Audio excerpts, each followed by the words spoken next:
Glória a Deus. Eu quero que você abra comigo sua Bíblia no livro de Deuteronômio, capítulo 8, a partir do versículo 1. Livro de Deuteronômio, capítulo 8, verso 1. Você não vai ler, mas você pode acompanhar aqui na projeção. E eu vou ler aqui na minha Bíblia. Pode ter uma versão diferente, mas nós vamos fazer a leitura aqui juntos. Eu vou ler junto com vocês aqui na projeção. Todos os mandamentos que hoje vos ordeno, guardareis para os cumprir, para que vivais e vos multipliqueis, e entreis e possuais a terra que o Senhor jurou a vossos pais. Igreja Batista, lugar de recomeço. Amém? Vou continuar aqui na minha Bíblia, quando pular ali para a projeção, versículo 2, vamos ler até o versículo 10. E te lembrarás de todo o caminho pelo qual o Senhor teu Deus te guiou no deserto estes 40 anos, para te humilhar e te provar, para saber o que estava no teu coração, se guardarias os seus mandamentos ou não. E te humilhou, e te deixou ter fome, e te sustentou com um maná que tu não conhecestes, nem teus pais o conheceram, para te dar a entender que o homem não viverá só de pão, mas de tudo que sai da boca do Senhor viverá o homem. Nunca se envelheceu a tua roupa sobre ti, nem se inchou o teu pé nestes 40 anos. Sabe, pois, no teu coração, que como um homem castiga a seu filho, assim te castiga o Senhor teu Deus. E guarda os mandamentos do Senhor teu Deus, para andares nos seus caminhos e para o temeres. Porque o Senhor teu Deus te põe numa boa terra, terra de ribeiros de águas, de fontes e de mananciais que saem dos vales e das montanhas.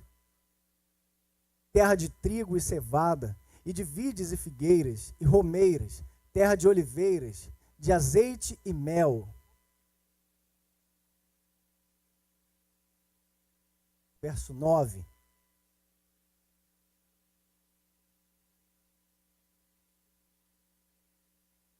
Terra em que comerás o pão sem escassez, e nada te faltará nela. Terra cujas pedras são ferro e cujos montes tu cavarás o cobre. Quando, pois, tiveres comido e fores fartos, louvarão ao Senhor teu Deus pela boa terra que ele te deu. Amém? Moisés está fazendo uma recapitulação de 40 anos de caminhada no deserto. E nesse tempo, a festa das cabanas foi estabelecida pelo Senhor, para que reconhecêssemos que Ele é o Deus que nos guarda, que Ele é o Deus que nos protege, que Ele é o Deus que no caminho está conosco. O texto que lemos fala que Deus nos humilhou. Esse humilhar aqui da palavra não é aquele humilhar que a gente está acostumado a associar. Rapaz, o cara te humilhou ali, fala que distraiu coisas ruins, né, te jogou para baixo. O que Deus está falando aqui, esse tipo de humilhação era para provar, era para extrair o melhor, não o pior. Deus não estava fazendo tudo o que estava fazendo com o povo para que o povo fosse jogado para baixo. Não, pelo contrário. Era para purificar o coração de todo aquele povo que estava ali no deserto. Era para fazer como a Bíblia fala no Novo Testamento, purificar como o ouro é purificado. O ouro é esquentado, ele é levado ao forno para que as impurezas sejam separadas do ouro que prevalece. Deus está falando aqui na sua palavra que ele, por um processo de 40 anos, ele fez isso com aquele povo. Ele foi refinando aquele povo. Ele foi provando, ele foi testando, ele foi acompanhando, ele foi ensinando, ele foi estabelecendo princípios, ele foi estabelecendo normas, regras, ele foi mostrando ao povo uma direção para que ele pudesse ser o número 1 da vida daquele povo. Sabe, o desejo de Deus, e ele falou isso várias vezes, Eu serei o seu Deus e vocês serão o meu povo. O desejo de Deus sempre foi ser adorado pelo povo dele. Mas pelo povo dele, pelo povo santo, um povo de propriedade exclusiva do Senhor, não está reconhecendo. A Bíblia vai dizer que no cenário do Novo Testamento, Deus escolhe um povo que não era povo para louvar o nome dele. Somos nós. Deus desejou tanto que o seu povo o adorasse, que o povo não adorou, mas ele busca verdadeiros adoradores que o adorem em espírito e em verdade. O desejo de Deus, irmãos, sempre foi buscar um povo que o adore. Diz lá, ó, vocês não me adoram, mas eu vou buscar do Oriente, do Ocidente, um povo que me adora. Deus quer que no processo nós nunca venhamos a esquecer que Ele é o nosso Deus e que Ele tem que ser adorado em todo tempo, porque tudo que temos, tem até um hino, né?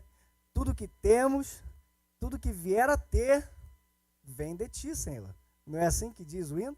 Tudo que tenho, tudo que sou, e o que vier a ser, vem de quem? Você já está até cantando aí na cabeça aí, né? Interessante isso. Mas eu quero essa noite compartilhar com vocês de forma bem breve algumas lições que nós podemos tirar desse processo de caminho no deserto. Algumas lições que de repente você está passando hoje e de repente você pode se enquadrar em algumas delas aqui. E esse é o objetivo, que Deus fale o nosso coração hoje. Amém? Quantos vieram com o coração desejoso em ouvir a voz de Deus? É por isso que nós viemos para a casa do Senhor. Travou aqui, né? Por isso que nós viemos para a casa do Senhor, para buscar ouvir a voz dele, irmão. Nós precisamos desejar ouvir a voz de Deus. E a primeira lição que eu percebo nesse processo que Deus estabeleceu desde a saída do Egito até a entrada em Canaã, esse período de tempo, onde Deus nos ensina muitas coisas, como a festa dos tabernáculos, celebrar em meio à confiança de chegar à terra prometida. É isso que passamos aqui. Nós somos peregrinos e forasteiros, como diz o apóstolo Pedro. Somos forasteiros, peregrinos de uma terra estranha. Não somos daqui porque estamos indo para um lugar que nós desejamos, que é a nossa Canaã celestial, que é a presença de Cristo. Mas nesse processo que eu e você passamos aqui, e passamos na carne, amém? Passamos no dia a dia. Nós não somos um espírito, uma alma penada que fica andando por aí, mas passamos coisas na carne, passamos no nosso dia a dia. E a primeira lição que eu quero compartilhar com você é que no deserto é preciso confiar na direção de Deus. O primeiro processo que a gente pode entender que no deserto é preciso confiar na direção de Deus. Vocês lembram que quando o povo sai do Egito, eles vão em direção à terra prometida. Aquele dia, aquele momento de alegria, as pessoas entregando ouro, os egípcios entregando ouro, entregando prata, entregando coisas preciosas para eles. Você se coloca no lugar daquele povo agora. Era escravo, de repente a coisa assim vira de uma hora para outra. Então eles estão saindo de uma alegria tão grande que eles não imaginam que à frente tem um desconhecido. Tem um deserto. Eles não conheciam aquilo ali. Eles estavam celebrando a real situação de libertação. Mas eles estavam indo para onde? Eles não sabiam. Eles eram cativos, eles eram escravos. Eles estavam celebrando entrar num caminho desconhecido. Vocês já pararam para pensar nisso? Estamos celebrando entrar num caminho desconhecido. E assim eles entraram, confiando na direção de Deus. Nós hoje aqui sabemos, por estudar, por ouvir, por aprender, que eles poderiam fazer um caminho mais curto. Poderiam atravessar por um lado, passar pelo Mar Vermelho e chegar em Canaã. Mas Deus quis que eles tomassem um caminho para entrarem em um desfiladeiro e ali, cercado de um lado pelo outro por pedras, ver o sobrenatural de Deus através de um facho de mar, para que o nome do Senhor fosse glorificado para sempre. Precisamos confiar, irmãos, na direção de Deus. Então, se você está aqui passando por um deserto, saiba, você pisou no deserto, confie em Deus. Se de repente Ele está mandando você fazer alguma outra coisa, algum caminho que você desconhece, confia nele. Agarra com tua fé na direção que Ele está te dando, porque Ele vai ser contigo. Amém?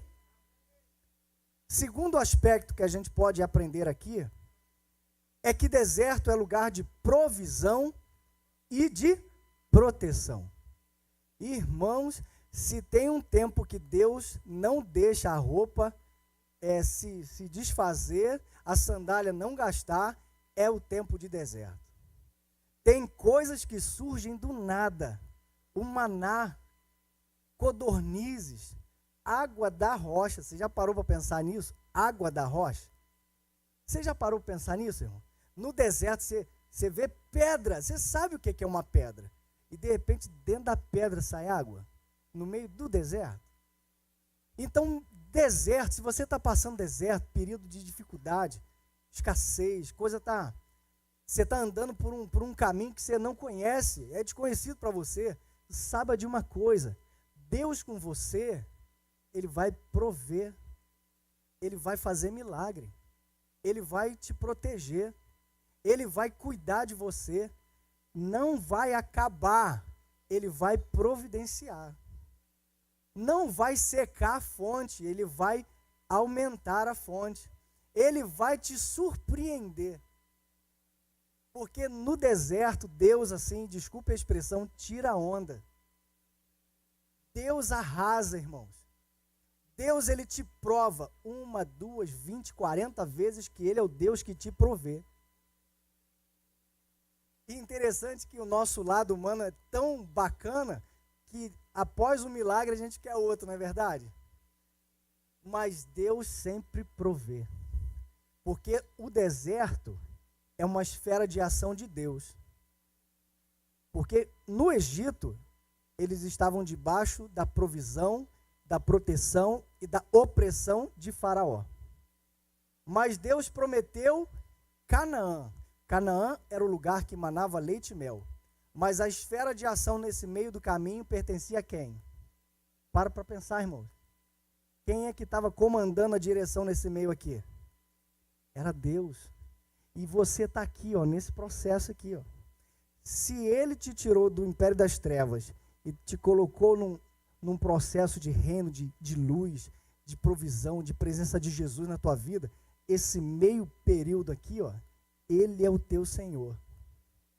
Só que a gente não consegue enxergar, porque a gente tem fome, e fome fala daquilo que é rápido acontecer na nossa vida. Quando você toma aquele café de manhã abençoado, né? Parece ter aquele café da manhã de americano, bacon, ovo, aquele negócio todo, né? Mas no almoço não te dá fome, sim ou não? E aí você vai com aquele prato abençoado também, né? Aí de noite você perdeu a fome, porque você jantou, não, você quer de novo. Fome fala disso, de coisas que são breves e a gente continua desejando, continua querendo. Mas você sabe que até nesse período Deus provê? Até nesse período Deus provê. Por isso, irmãos, que nós não podemos vir para a igreja em troca de coisas. Sabe, eu não entreguei minha vida a Jesus por causa de namorada, por causa de uma bênção financeira, por causa de vitória. Não, irmãos, eu encontrei o Evangelho. Eu, com 18 anos de idade, ouvi a palavra de Deus. Eu chegava em casa escondido, porque meus pais, eles eram de uma religião tradicional no Brasil, e ali eu lia a Bíblia. E, irmãos, com 18 anos, eu pensava que essa historinha de Adão e Eva, né, de Isaac, de Abraão, era coisa de livros de educação. Olha, com 18 anos de idade, tamanho o meu desconhecimento acerca de Deus, da Bíblia. E aí, quando eu chegava em casa ali, eu fiquei apaixonado com aquilo, irmão. E eu desejei a palavra. Eu desejei estudar a palavra. Os meus olhos ficavam assim, eu ficava radiado assim, olhando assim as coisas, eu ficava feliz demais. Por quê? Porque a palavra me conquistou. Eu não vim, como eu falei, por causa de coisas. Eu vim por causa do Evangelho. E por uma carência dentro de mim de me aproximar de Deus. Se você está aqui por coisas, irmãos, não venha não. Porque essas coisas não vão te saciar. O pastor ministrou aqui falando sobre a água que se a gente bebe, a gente não tem mais sede. O pão que quando a gente come, a gente não volta a ter sede. Não venha buscar a presença de Deus por coisas, elas nunca vão te saciar. Mas beba da água da vida, amém? Coma do pão da vida, ele te completa, ele vai te saciar. Terceiro tópico, no deserto existem tempestades, ok? Mas elas passam. Elas passam. Tempestade no deserto não é sempre, irmãos. Não é sempre. Mas quando vem, vocês já de repente já viram por filmes, né? Vem aquela tempestade de vento e aquela fumaça de areia que o pessoal fica apavorado. Ou então pode vir até com muito trovão, chuva, raio e é perigoso demais. No deserto sempre vem tempestade, mas passa, irmãos. Passa. Se você está passando por alguma tempestade, algum vento forte na sua vida, na hora do vento, a única coisa que você faz é se proteger. Não é verdade? É um sistema de defesa, de autodefesa. Você imagina os irmãos no deserto, numa tenda dessa aqui, irmão, vendo uma tempestade de vento para cima deles. O que eles iam fazer, irmãos? Isso daqui não era tecnologia do Japão, esses lugares que estão acostumados a ter terremoto, que o prédio balança e não cai. Não, irmãos, era pedaço de pau, com um monte de pele de animal, tecido. Era isso aí, fragilidade. Mas no mecanismo de proteção, quando eles viam aquilo, eles se juntavam. E aí, madeira ia para um lado, tecido ia para o outro. Na hora, irmãos, de repente a coisa até sumia de vista. Mas quando passava, eles olhavam assim, ia lá, meu tecido está lá. E ela pegava o tecido, ia lá, uma estaca da minha tenda está ali, ia lá, pegava e depois ia reconstruindo. Porque as tempestades, elas vêm, não são frequentes, mas elas passam. Por isso que às vezes nós não podemos julgar pessoas que estejam passando por tempestades. Porque quando a pessoa, e olha, irmão, se coloca no lugar, tu está no caminho, aí tu está lá nos Estados Unidos, lá, passeando com a família, na praia lá, aí anuncia, olha, o furacão Irma está se aproximando.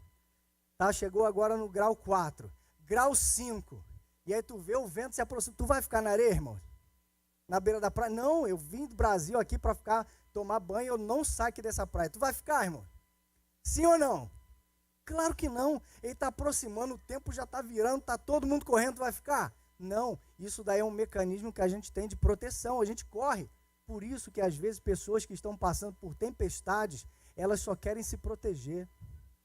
Elas só querem se livrar daquilo. Às vezes fazem coisa que você olha assim, cara, não acredito que a pessoa está fazendo isso. Eu não consigo entender porque ela está passando isso. Porque ela está em tempestade.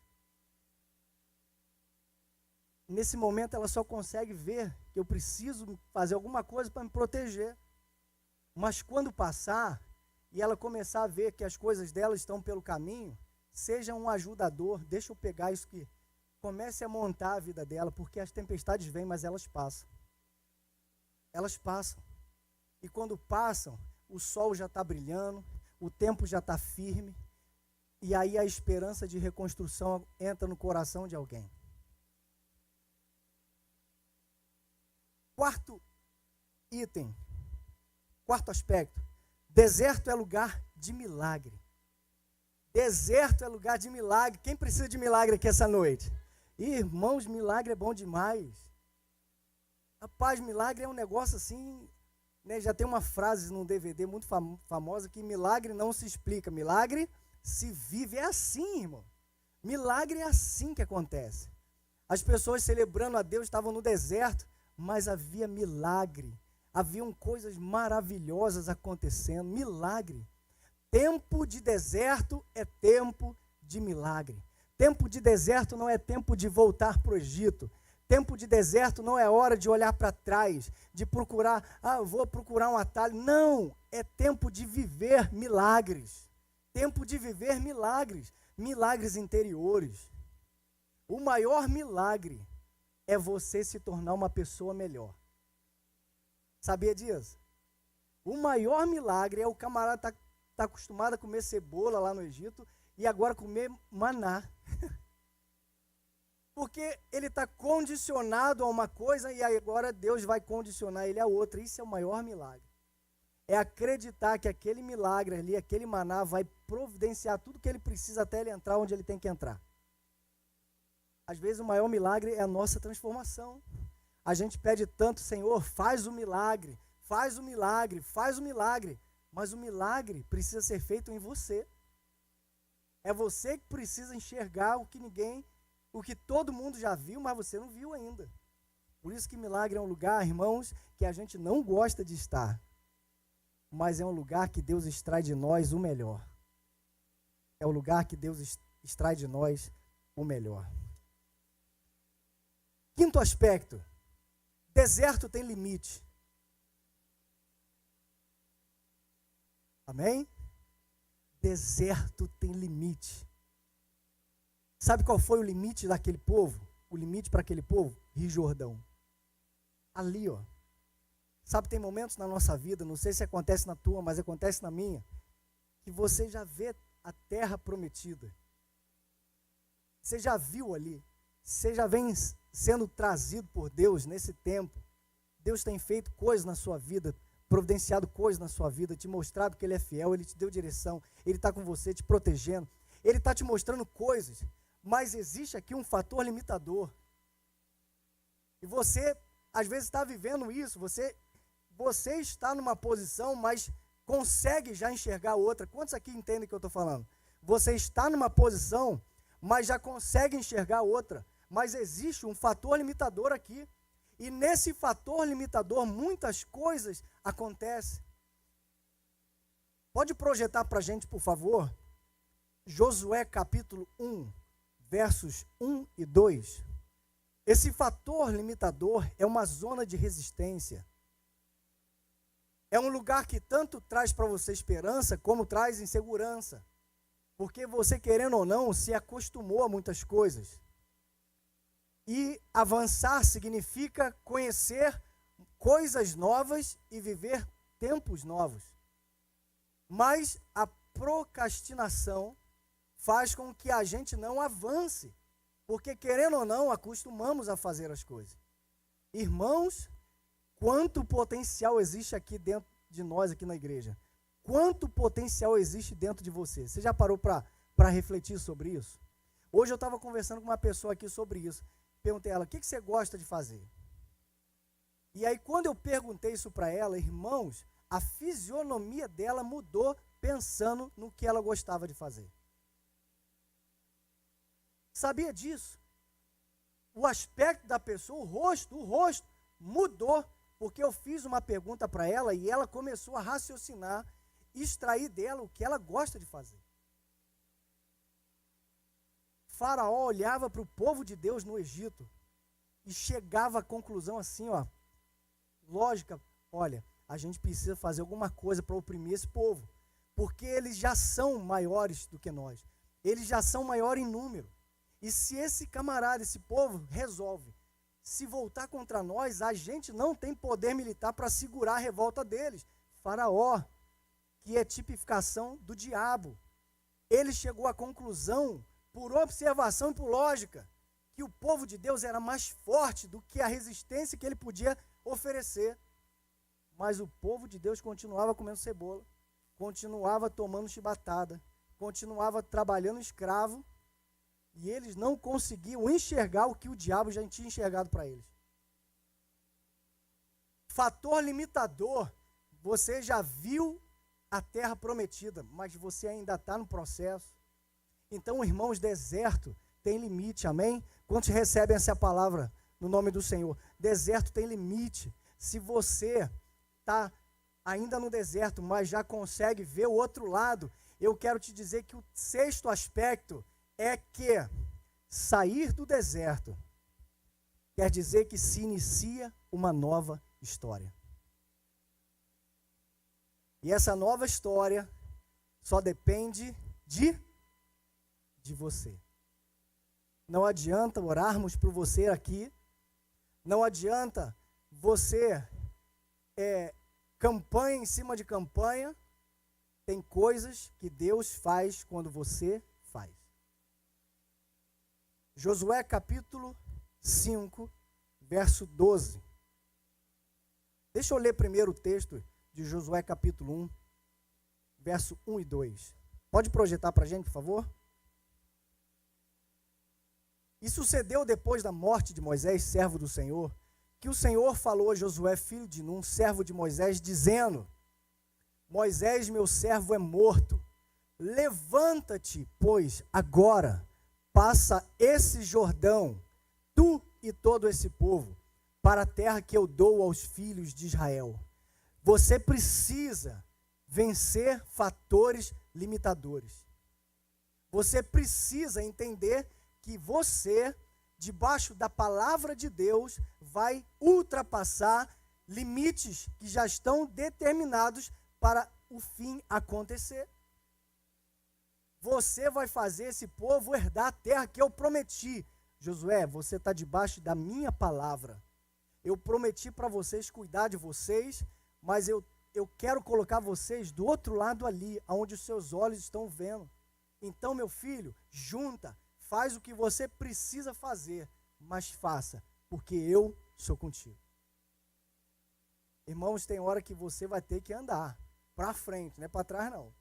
Tem hora que você vai ter que andar, não ficar parado. Tem hora que você precisa ir para frente. Eu falei isso há um tempo atrás, olha que interessante. Deus nos fez com os nossos pés para frente, para que a gente possa andar para frente. A palavra de Deus no Éden é: multipliquem, cresçam. Há uma palavra de Deus sobre o ser humano, de que ele vai ser dominador sobre as coisas da terra. Então você precisa tomar posse dessa palavra, amém? Você precisa entender que esse tempo, esse caminho, para você, ele tem um tempo, mas você, debaixo da palavra de Deus, você vai conseguir enxergar esse fator limitador. Sair do deserto inicia um novo período na sua história. Josué capítulo 5, verso 12. Eu vou ler aqui, Josué capítulo 5, verso 12. E cessou o maná no dia seguinte, depois que comeram do fruto da terra, e os filhos de Israel não tiveram mais maná. Porém, no mesmo ano, comeram dos frutos da terra de Canaã. Na terra de Canaã, maná acabou. No dia seguinte que eles entraram. E aí passa um tempo e eles esperam. Senhor, e agora? Não veio maná. E Deus não fala nada. Faz com que eles comam do fruto da terra e fala nada. E aí eles percebem que aqui não tem maná. Aqui é onde o Senhor me mandou chegar. Aqui é onde eu preciso chegar. Irmãos, a nossa pátria não é aqui, amém? A nossa pátria é nos céus. É diante do Senhor, é com o Senhor. Nós estamos no caminho. Nós saímos do deserto, do Egito, estamos passando por um caminho, e esse caminho, muitas coisas Deus nos ensina, mas Ele quer que nós estejamos na terra prometida. Nós temos um alvo que é Jesus Cristo, nós temos um alvo que é o Senhor da nossa vida. Ele precisa ser adorado, porque Ele é tudo, Ele é o Senhor, alfa, ômega, princípio e fim. Ele é tudo, irmãos. Ele é tudo, é tudo, é tudo, é tudo. Ele é o Senhor, Ele é o Senhor. E quando Ele coloca você na presença dEle, Ele faz entender que você é alguém muito especial para Ele. Ele está fazendo você caminhar esse tempo todo. Ele está extraindo de você o teu melhor, não é o teu pior. Essa palavra humilhou, como eu falei antes aqui, para a gente tem um significado, para Deus tem outro. Tem outro. Agora, irmãos, olha que coisa boa, quando chega do outro lado, eles olham para trás e eles veem o que eles deixaram. É muito bom quando a gente está em Cristo hoje e a gente olha para trás e vê o que a gente deixou. É muito bom olhar hoje para trás e ver o que Deus fez já na nossa vida. E aí quando você olha tudo isso, te bate uma confiança de que vale a pena continuar. Te bate uma certeza, Senhor, eu já vim até aqui. Eu não vou largar do Senhor, porque o Senhor está me sustentando até aqui. E eu não vou largar a mão do Senhor nunca. A minha aliança contigo é até que um dia eu veja o Senhor face a face. Nós vamos celebrar a ceia daqui a pouco aqui. Irmãos, a ceia, Jesus falou assim, vocês vão beber de novo no reino comigo, com meu Pai. Nós vamos cear com o Senhor. Então, toda vez que nós ceamos, irmãos, é menos uma. É menos uma. É contagem regressiva. Não é mais uma, é menos uma. Amém? Se coloca de pé em nome de Jesus. Nós vamos encerrar esse tempo em oração, agradecendo ao Senhor por esse mover na nossa vida, por esse tempo de celebração de festa dos tabernáculos, que fala da provisão, que fala da proteção, que fala do cuidado que Ele tem sobre a nossa casa, sobre a nossa vida. Como somos frágeis, irmãos, como somos frágeis. Se não for o Senhor nos guardando, irmãos, ai de nós. O que seria de nós? Amém? O que seria de nós? Senhor, em nome de Jesus, nós queremos Te agradecer por esse tempo, Senhor. Nós queremos Te agradecer por cada família que está aqui, por cada família da nossa igreja, cada marido, cada esposa, cada chefe de família, ó Deus, que está envolvida, que está debaixo dessa unção, que é o manto da Igreja Batista Renovo. Deus, esse manto espiritual que nos protege, que nos cobre, que o Senhor estendeu sobre nós, nesses 10 anos, ó Pai, celebrando, ó Pai, com muita alegria esse tempo de celebração pela festa dos tabernáculos.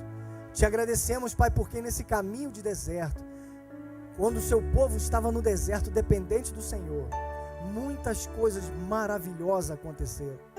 E o Senhor prometeu e o Senhor cumpriu colocá-los na terra que mana leite e mel. O Senhor nos prometeu um dia estar novamente com o Senhor. E assim como o Senhor fez, assim o Senhor vai fazer conosco. Nós estaremos com o Senhor para sempre, no reino celestial. Estaremos com o Senhor celebrando para sempre as tuas festas diante de ti.